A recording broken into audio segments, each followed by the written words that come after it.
Well, thank you very much, and thank you for all for coming. And Father, thank you for having this event.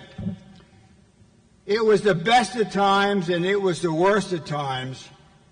It was the age of wisdom. It was the age of foolishness. It was the epoch of belief, and it was the season of light, and it was the season of darkness. It was the spring of hope. It was the winter of despair. We had everything before us, and we had nothing before us. We were all going to heaven, and we're all going direct the other way. In 1859, when Charles Dickens wrote those words in The Tale of Two Cities, it was said that God ruled and sin pervaded. This is true today as we look at the issue of international and domestic religious freedom. There's not enough time to talk about all the good things that are taking place in the world. The church is growing in many places, China and Africa, but we see rising hostility to religious freedom internationally as well as in Western nations and even here in the United States. I'm often reminded of Cardinal Francis George, former president of the U.S. Conference of Catholic Bishops. In 2010, Cardinal George predicted, he said, "I expect to die in bed, my successor will die in prison, and his successor will die a martyr in the public square." Is this alarmist? Unnecessarily dramatic? I hope so, but the evidence before us at least demands an examination of the prospect. My comments today will focus internationally, except to say that church attendance in the U.S. has been declining in the past decade, especially among young people. So I'm concerned that as there is less affiliation with church and religion in America, there will be less concern about religious freedom issues internationally and also domestically. Why, as Christians, must we be interested in religious freedom? The Bible has much to say about persecution, oppression, and freedom. In Ecclesiastes 4:1, it said, "Again I looked, I saw all the oppression that was taking place under the sun. I saw the tears of the oppressed, and they have no comfort. Their power was on the side of their oppressors." In Luke 4:18, Jesus is reading from Isaiah in a synagogue in Nazareth, and he said, "The Spirit of the Lord is on me, because he has anointed me to preach good news to the poor. He has sent me to proclaim freedom for the prisoners, and recovery of sight for the blind, and to release the oppressed."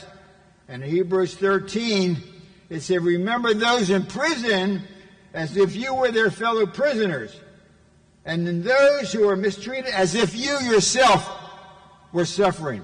And in Isaiah, which is a very powerful statement, it said, "If you satisfy the needs of the oppressed, then your light will rise in the darkness, and your night will become like the noonday." This is what the Word of God tells us.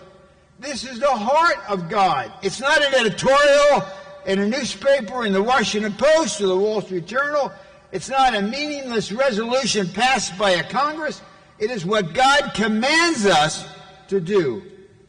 All over this world, people of faith are denied the fundamental and inalienable human right to confess and express their faith according to the dictates of their conscience. There has never in my lifetime been a period that there's a greater need for more action. Right now, there is more persecution taking place worldwide than any other time in modern history.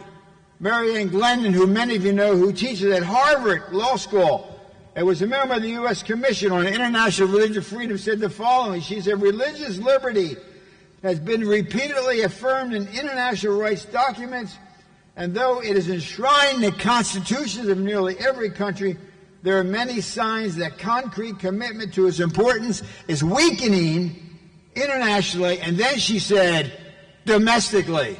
And I think she is right. According to Pew polling data, 80% of the world's population at this very moment live in a religiously repressive nation.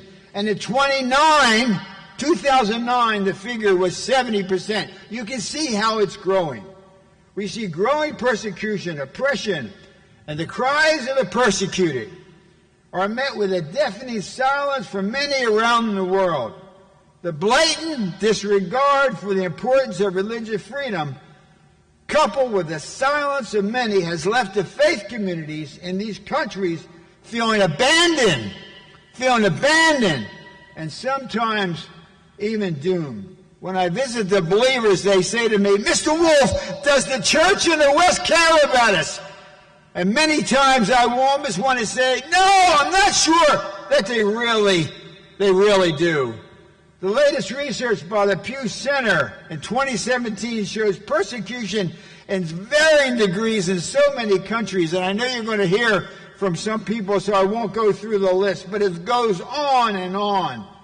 Pew has shown that of all global religions, it is Christians who experience the most hostility, a point emphasized by the UK independent Truro Review.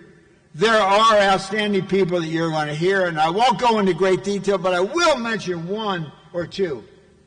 In Syria, the Christian population is dropping like a rock as the conflict continues.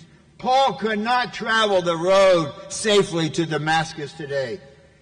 In Iraq, which you're going to hear from, we saw genocide against the Christians and Yazidis, and except for a handful of people in the Catholic Church and Franklin Graham, almost nobody spoke out about it.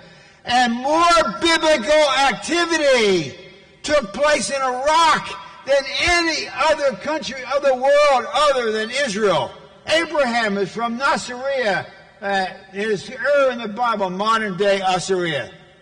Jonah in Nineveh.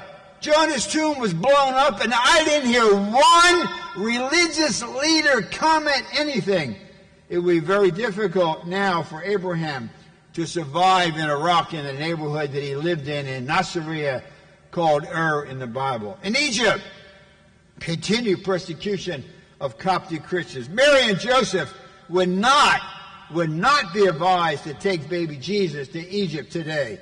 In Pakistan, Christians are being persecuted and jailed for blasphemy, and the church in the West is almost silent. In Nigeria, what you'll hear so much about today, thousands of Christians have been killed by Boko Haram and Fulani militants. Hundreds of churches have been destroyed. Crosses are being taken down. You remember 6 years ago, the Chibok girls were kidnapped. Almost half of them have not come back. And when I was there, I talked to one of the parents of what's taking place to the girls. All world leaders, they all did hashtag bring back our girls. In the last 3 or 4 years, not one of those religious world leaders who did hashtag bring back our girls have ever mentioned the girls again. The girls have been forgotten. And Boko Haram is committing genocide against Christians. And keep in mind, Boko Haram has killed more Christians in Nigeria than all of the people that ISIS killed in Iraq and Syria combined. In China, we see the Catholic Church being coerced and Catholic bishops disappearing. Congressman Chris Smith took Holy Communion from Bishop Sue. He disappeared and was only seen once, and he's now dead. Cardinal Zen used to come by my office. I read an article. Read it. It was in a National Catholic Review reported the other day. He said he's prepared to go to jail. What's taking place in Hong Kong? And it's amazing. I hear no comments from the church in the West. Cardinal Zen is a godly man standing up against the Chinese Communist government, and nobody seems to come to his defense. In Tibet, Buddhist monks and nuns are pouring kerosene on their bodies, lighting themselves aflame to protest the cultural genocide. And the Falun Gong, according to the Freedom House, the Falun Gong, they're killing them, they're taking the organs, the People's Liberation Army, and are selling it for $50,000, for $60,000, for $70,000. And there are almost 3 million Uyghur Muslim women and children taken from their homes and placed in detention camps. It is reminiscent of the times of Stalin, Mao, and the Nazis. And not to get too far afield, but this is a Washington crowd, it pains me when I see former prominent political leaders in the House and Senate and ambassadors now working for Chinese-controlled companies when they're taking Uyghurs away literally in detention camps.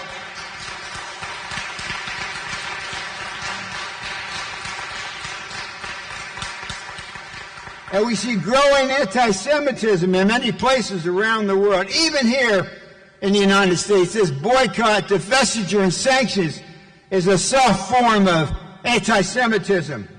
Over much of the world's history, Jews have suffered betrayal and scorn and persecution. No survey was needed to determine whether countries were free. Simple visits to synagogues did the job.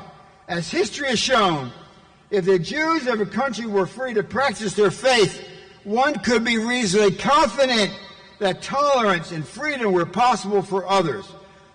With all the persecution going on all over the world, what remains to be seen is whether the people of God will rise to the occasion for such a time like this. In the pulpits and pews of many Western churches, I would say most Western churches, we have heard the sound of silence. Given the severity of the challenges facing Christians and other religious minorities around the world, it is increasingly implausible to assert that people in the West are unaware of the horrors that are taking place today. My friend, Prince and Professor Robbie George, has speculated that perhaps Americans and other Western Christians in particular are afraid of being accused of self-pleading if they demand justice on behalf of their co-religionists. They're concerned about how the cultural elite, the so-called beautiful people, many of whom are antagonistic toward Christianity, or for that matter, antagonistic to most of the commonly held social teachings of the world, will perceive them. Perhaps a greater consequence, as Robbie said, that on some level they've bought into the key premise of religious secularism, namely that religion in general, and Christianity in particular, is inherently oppressive. The narrative is that Christians are always the oppressor, never the oppressed, always the persecutor, never the persecutor. There are manifold ways in which that narrative is untrue, and we should make it clear that it's untrue. Any student of history knows that the Christians whose pursuit of justice animated the movements against slavery in the 18th century and for civil rights in the 20th century. And it's been men and women of faith confronted with the plight of the prisoner and burdened with the struggles of the poor who still today seek the dignity of every man and woman and child. Christians have started respected universities and hospitals. Christians run major feeding programs for the poor. Mother Teresa and Chuck Colson did what they did because of their Christian faith. One of the most powerful writings in modern times is the Reverend Martin Luther King's letter from a Birmingham jail. In it, Reverend King said, "Injustice anywhere is a threat to justice everywhere. We know through painful experience," he said, "that freedom is never voluntarily given up by the oppressor." He said it must be demanded by the oppressed. And then Dr. King admonished the church. Dr. King said, "I must honestly reiterate that I've been disappointed with the church." He said, "When I was suddenly catapulted into the leadership of the bus boycott in Montgomery, Alabama, I felt I would be supported by the church. I felt the white ministers and priests and rabbis would be among our strongest allies.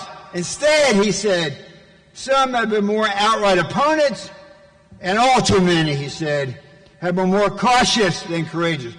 More cautious than courageous, and have remained silent.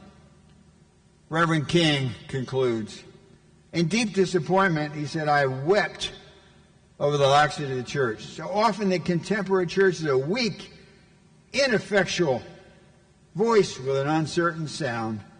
But then he said, but the judgment of God is upon the church as never before. He said, if today's church does not recapture the sacrificial spirit of the early church, it will lose its authenticity, forfeit the loyalty of Americans, and be dismissed as an irrelevant social club with no meaning at all for the 20th century or now for our 21st century. I believe, speaking for myself, that these powerful words of Reverend King can apply today to the issue of religious freedom both domestically and internationally. I'm disappointed in the church. I'm disappointed in my own church, in my own denomination for failure to speak out. I have wept.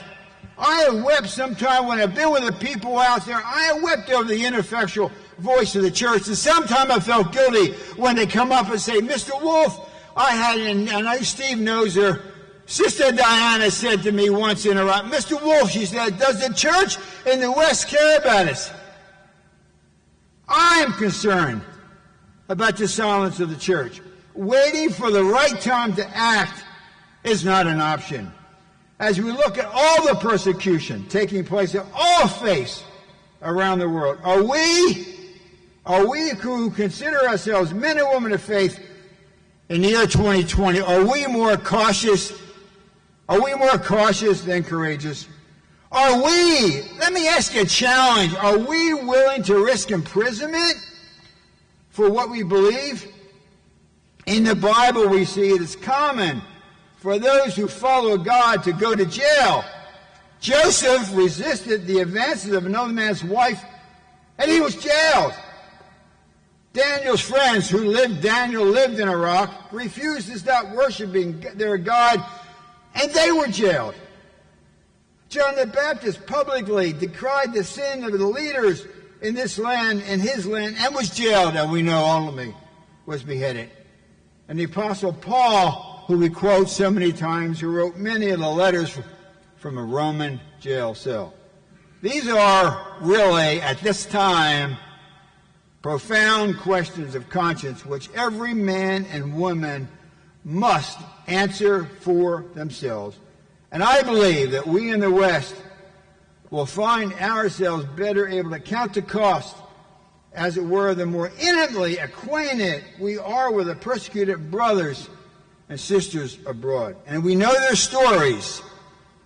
If we weep at their wounds, really weep at their wounds, if we intercede on their behalf through prayer and advocacy, yes, I'm confident that we will find ourselves shaped by the courage of them, because when I go there, I get more from them than they get from me. And as they become more than faceless and nameless victims in distant places and hard to pronounce prison cells, and if we're clear-eyed about the times in which we live, I believe these encounters will make our own faith more robust and strengthen us for the days ahead. It was said that World War I German hero Martin Niemöller was imprisoned by the Nazis. A fellow pastor, think about this, a fellow pastor came to Niemöller, and the pastor asked a man in Niemöller, how can a man, a Niemöller statue, be in a place like this? And Niemöller said to him, the question isn't how I could be here, but why aren't you here too? What remains to be seen today is whether men and women of faith and others of goodwill will accept this challenge, regardless of where it leads them. I would welcome cardinals and bishops and ministers to literally resist the way that Dr. King did and be willing to go to jail. And if they were willing to go to jail, I'd be willing to go to jail with them. When asked why he continually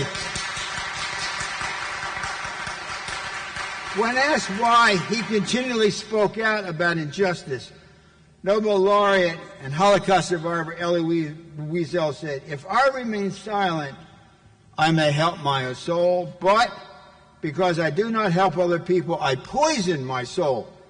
Silence never helps the victim It only helps the victimizer. What a powerful statement. Silence never helps the victim. Not saying anything can never help somebody that's in a terrible situation.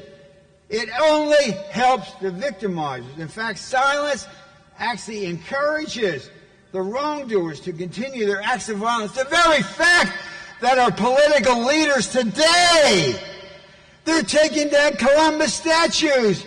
They're desecrating churches. I hear no one. The only one that I've heard so far is Cardinal Dolan in the Wall Street Journal. I have heard almost no one speak out. Every political leader, whatever political party they in, should be speaking out against what's taking place with regard to the church. In the 18th century, British parliamentarian William Wilberforce said this to his fellow countrymen about the evils of the slave trade.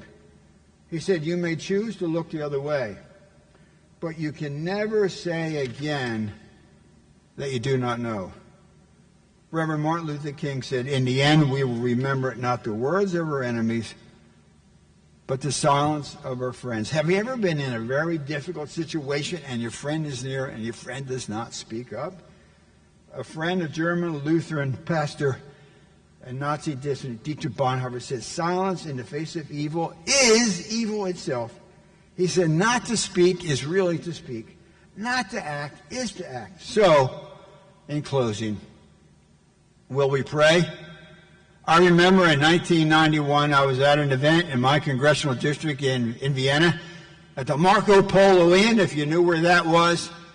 And a lady, an elderly woman with an Eastern European accent got up and said to me, Mr. Wolf, why do you think the Soviet Union and communism fell?" And I gave a traditional Republican answer. I talked about Ronald Reagan putting the cruise missiles in, and I talked about, all these things. She said, "No, Mr. Wolf, you're wrong. You're wrong," she said. "Communism fell because millions of us behind the Iron Curtain in Soviet Union, in Poland, in Hungary, were praying for the end of communism." And then I said, "Oh my goodness. Chris Smith and I went to Romania in 1985, and I saw what was taking place, and I prayed every day for the end of the Ceausescu administration, and it came down. And that lady was like, I pray every night for the fall of the Chinese Communist government. I pray every night for that." So prayer is very, very important. Next will we speak, and next will we act. So after attending this event and listening to the speakers, we can never again say we did not know. So when we leave today, let us commit not just to each other, but to God. Let us commit not just to each other, but to God, that we will pray, we will speak, and then we will act regardless of where it leads us. Thank you very much.